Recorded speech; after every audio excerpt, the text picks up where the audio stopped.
Moses and the Angels Strive for the Torah by Ginzberg. The day on which God revealed himself on Mount Sinai was twice as long as ordinary days, for on that day the sun did not set, a miracle that was 4 times more repeated for Moses' sake.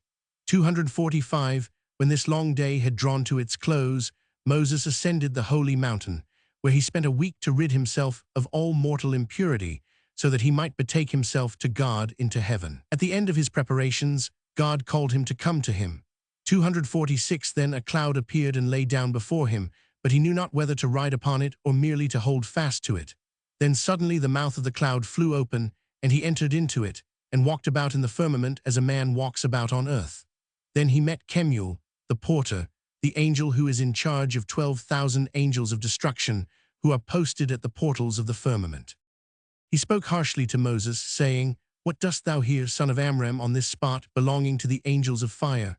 Moses answered, "Not of my own impulse do I come here, but with the permission of the Holy One, to receive the Torah and bear it down to Israel."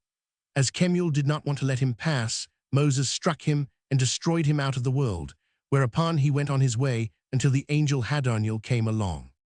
This angel is 60 myriads of parasangs taller than his fellows, and at every word that passes out of his mouth, issued 12,000 fiery lightning flashes. When he beheld Moses, he roared at him, "What dost thou here, son of Amram, here on the spot of the holy and high?"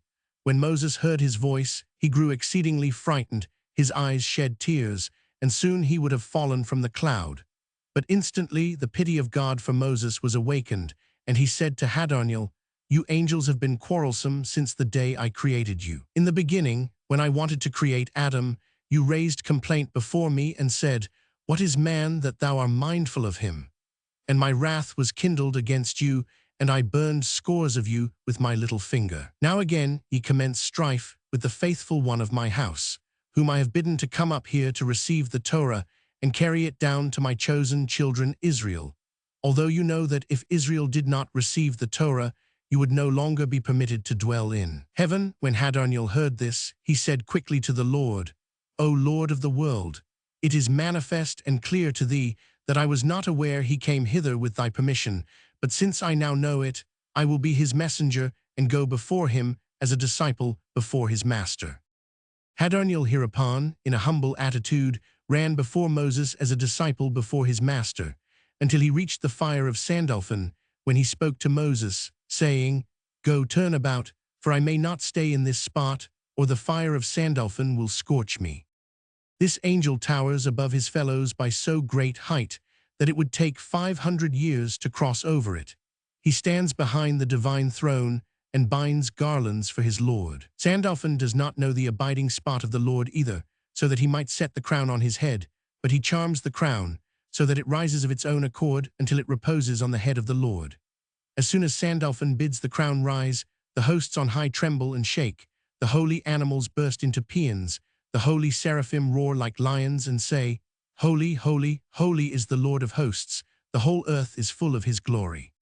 When the crown has reached the throne of glory, the wheels of the throne are instantly set in motion, the foundations of its footstool tremble, and all the heavens are seized with trembling and horror. As soon as the crown now passes the throne of glory to settle upon its place, all the heavenly hosts open their mouths, saying, "Praised be the glory of the Eternal from his place."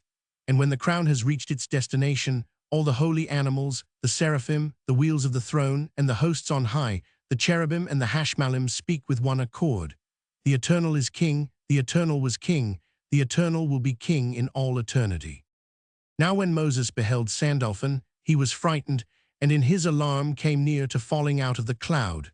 In tears, he imploringly begged God for mercy, and was answered. In his bountiful love of Israel, he himself descended from the throne of his glory and stood before Moses, until he had passed the flames of Sandalphon. After Moses had passed Sandalphon, he ran across Rigor, the stream of fire, the coals of which burn the angels, who dip into them every morning, are burned, and then arise anew. This stream with the coals of fire is generated beneath the throne of glory out of the perspiration of the holy Hayat, who perspire fire out of fear of God. God, however, quickly drew Moses past Rigor without his suffering any injury. As he passed on, he met the angel Galizer, also called Raziel.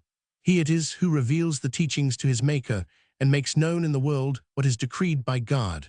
For he stands behind the curtains that are drawn before the throne of God and sees and hears everything. Elijah on Horeb hears that which Raziel calls down into the world and passes his knowledge on. This angel performs other functions in heaven. He stands before the throne with outspread wings, and in this way arrests the breath of the Hayat, the heat of which would otherwise scorch all the angels.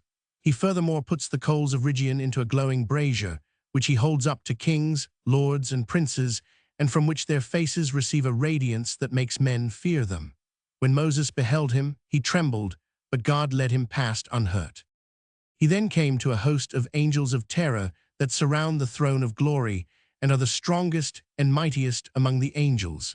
These now wished to scorch Moses with their fiery breath, but God spread his radiance of splendor over Moses and said to him, "Hold on tight to the throne of my glory and answer them." 247. For as soon as the angels became aware of Moses in heaven, they said to God, "What does he who is born of woman here?" And God's answer was as follows, "He has come to receive the Torah." They furthermore said, "O Lord, content thyself with the celestial beings, let them have the Torah. What wouldst thou with the dwellers of the dust?" Moses hereupon answered the angels, "It is written in the Torah, I am the Eternal, thy Lord, that have led thee out of the land of Egypt and out of the house of bondage. Were ye perchance enslaved in Egypt and then delivered, that ye are in need of the Torah? It is further written in the Torah, Thou shalt have no other gods. Are there perchance idolaters among ye, that ye are in need of the Torah? It is written, Thou shalt not utter the name of the Eternal, thy God, in vain. Are there perchance business negotiations among ye, that ye are in need of the Torah to teach you the proper form of invocation? It is written, Remember to keep the Sabbath holy. Is there perchance any work among you that ye are in need of the Torah? It is written, Honor thy father and thy mother. Have ye perchance parents that ye are in need of the Torah? It is written, Thou shalt not kill. Are there perchance murderers among ye that ye are in need of the Torah? It is written, Thou shalt not commit adultery. Are there perchance women among ye that ye are in need of the Torah? It is written, Thou shalt not steal. Is there perchance money in heaven that ye are in need of the Torah? It is written, Thou shalt not bear false witness against thy neighbor. Is there perchance any false witness among ye that ye are in need of the Torah? It is written, Covet not the house of thy neighbor. Are there perchance houses, fields, or vineyards among ye that ye are in need of the Torah? The angels hereupon relinquished their opposition to the delivering of the Torah into the hands of Israel, and acknowledged that God was right to reveal it to mankind, saying, Eternal, our Lord, how excellent is thy name in all the earth, who hast set thy glory upon the heavens. Moses now stayed 40 days in heaven to learn the Torah from God. But when he started to descend and beheld the hosts of the angels of terror, angels of trembling, angels of quaking, and angels of horror, then through his fear he forgot all he had learned. For this reason God called the angel Yephiphia, the prince of the Torah, who handed over to Moses the Torah, ordered in all things and sure. All the other angels too became his friends, and each bestowed upon him a remedy as well as the secret of the holy names, as they are contained in the Torah and as they are applied. Even the angel of death gave him a remedy against death.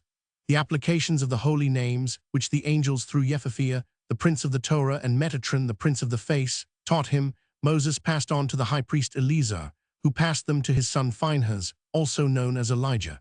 248.